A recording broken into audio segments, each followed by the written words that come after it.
Sabe, toda grande ideia, não importa qual seja, enfrenta um desafio que é universal.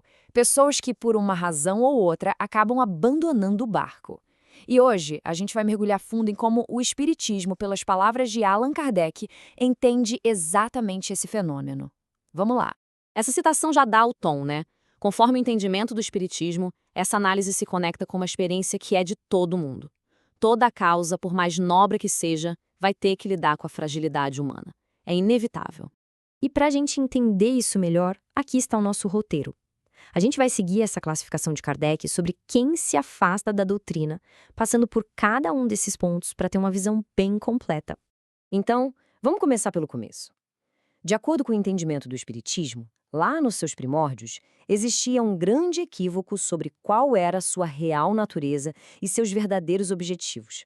E o interessante é que essa fase inicial, essa coisa de divertimento, é compreendida dentro do Espiritismo como uma estratégia, uma tática deliberada.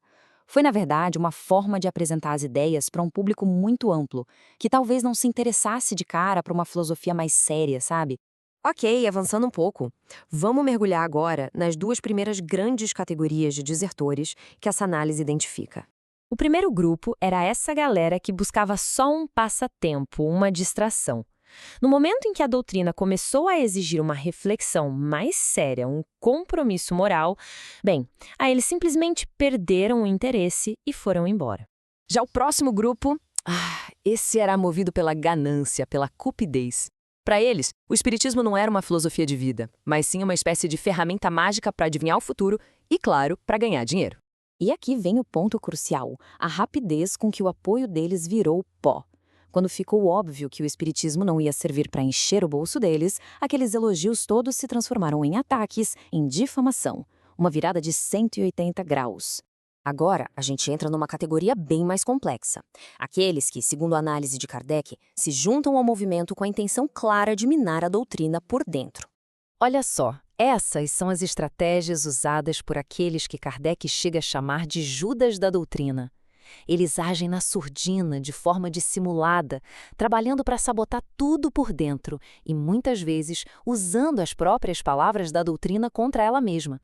Mas como diferenciar um do outro? Bom, a análise nos dá um guia. Ela contrasta a natureza calma, refletida, que se mostra em ações, da verdadeira convicção, com aquelas demonstrações exageradas, barulhentas, mas que no fundo são vazias, do falso entusiasmo. A sinceridade, no fim das contas, aparece nos atos, não só no discurso. E essa frase, ela resume tudo de forma brilhante. O princípio central para identificar a verdadeira intenção é a ausência de ambição pessoal, de egoísmo. A dedicação de verdade não fica buscando recompensa material ou status. Agora vamos falar de um grupo diferente, daqueles que são genuinamente convencidos, que acreditam de verdade, mas que ainda assim lutam com fraquezas humanas, que podem fazer o compromisso deles esfriar com o tempo. Para Kardec, as paixões mais difíceis de dominar, mesmo para quem é sincero na crença, são o egoísmo e o orgulho. São esses os grandes gigantes a serem vencidos no caminho e que podem levar a um enfraquecimento da fé.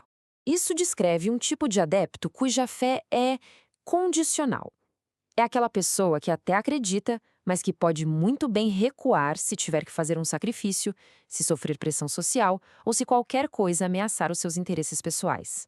Pois bem, depois de analisar todos os motivos do enfraquecimento, a análise apresenta um contraste poderoso. O perfil do que seria o verdadeiro espírita. Essas qualidades definem um adepto ideal. A convicção dele não é só uma crença passiva, mas uma prática diária, contínua, de crescimento pessoal e moral. É um trabalho constante para se tornar uma pessoa melhor.